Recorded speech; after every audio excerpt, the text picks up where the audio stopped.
Hey guys. This has never happened to me before, but you ever driving on the highway and you see a car parked on the shoulder and there's a guy standing outside their car and you think, geez, that's so dangerous, you know, that's how people get killed. And then it dawns on you that you're in a position where you can actually kill this person. And so you do it, and then you're in a ton of legal trouble, and the cops take you into custody, and they interrogate you and all, but they finally let you go because you explain to them that you have a comedy show that you need to get to tonight. Well, anyway, it's great to be here. I thought I was going to be a little late.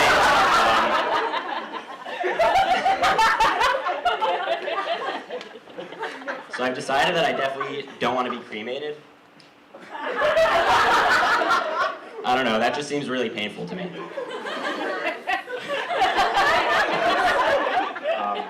You ever have a friend who's trying to sell you on a movie, but they're just doing a terrible job? Like, such a bad job that you not only don't want to see the movie, but you're also just like, is this friendship really worth it? Recently I asked my friend for a recommendation, and she's like, you should watch The Glove, or something. And here's the thing. She said it's the best, worst movie there is. Well, we don't talk anymore. Not after that. But I did end up watching the movie. It was actually amazing. But it also sucked.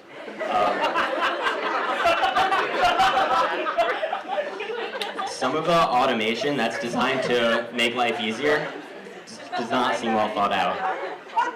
Like automatic sinks. Like, it's great that those are always scalding hot and that I no longer have to make the decision to burn my hands. Or automatic toilets. It's like, why are you flushing 4 times if I'm only shitting 1 time? Do you think that the old model for automatic toilets was just some dude like crouched behind you who's like, you done yet? That's one job I'm glad technology's taking over. I'm also pretty psyched about self-checkout.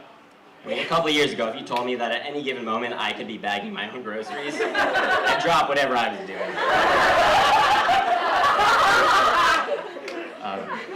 My mom's got this friend who's like super loud and always contributes to the conversation with annoying phrases. And like, you know she's not comfortable unless she's talking, because even when you're talking, she's like sprinkling words around your sentence. I was like, yeah, you know, it was a great trip, the food was great, the scenery was amazing, and she's like, seriously. Like, don't be throwing fucking adverbs at the end of my sentence. You weren't even there. She'll say things like, I'm just saying, or she'll end a sentence with like, I would never. You can't only express yourself through 3-word phrases. Like, how's that gonna go over in this scenario? Let's call her Susan. Susan, the doctors have some bad news. We're afraid that the cancer is spreading to 2 of your major arteries. You're telling me? Hold on a second. True. You ever taken a piss and you feel a sneeze coming on and your entire life flashes before your eyes? I almost sneezed while peeing this morning. Thankfully it didn't happen, but I was quick to get my affairs in order. I called my parents, I told them I loved them. I Venmo'd my drug dealer. I jerked off a couple times. I performed thought crime. It's been a productive day.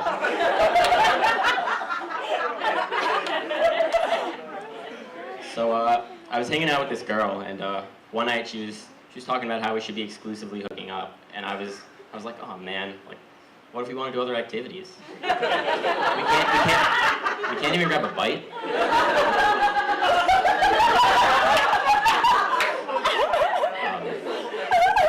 I'm not crazy about weed these days. When someone's smoking in the same room as me, I act way too close to the way my mom acts when she's in the same room as dessert. Even though we both know that we're not really feeling it, we're also like, I could take a hit. I'll have a sliver.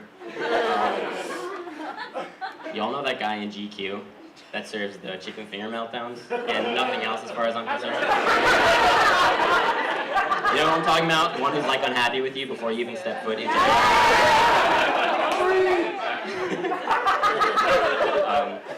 Only thing I could think of when I see that dude is him yelling at me, finger melt! That's not a very nice thing to say to someone. You know how in TV shows there's often the role of like beloved retired actor who's like pretty bitter because everyone wants to hear their famous catchphrase? That's our boy in GQ. Everyone's like, say it, say it. He's like, fine. Finger moved. Any sports fans here? Sick. I'm gonna be real with you guys.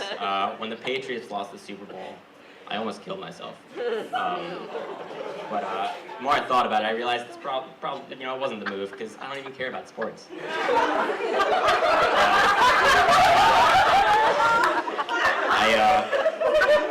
I'm starting a charity that donates pants to the guys on sports teams here that think they can wear shorts outside when it's snowing. Yes! It's a big problem we have here in Muhlenberg and in the States. It's not impressive that they do this, you know, and it might even make more sense for me to wear snow pants in the summer. Come on, guys, let's hit the slopes.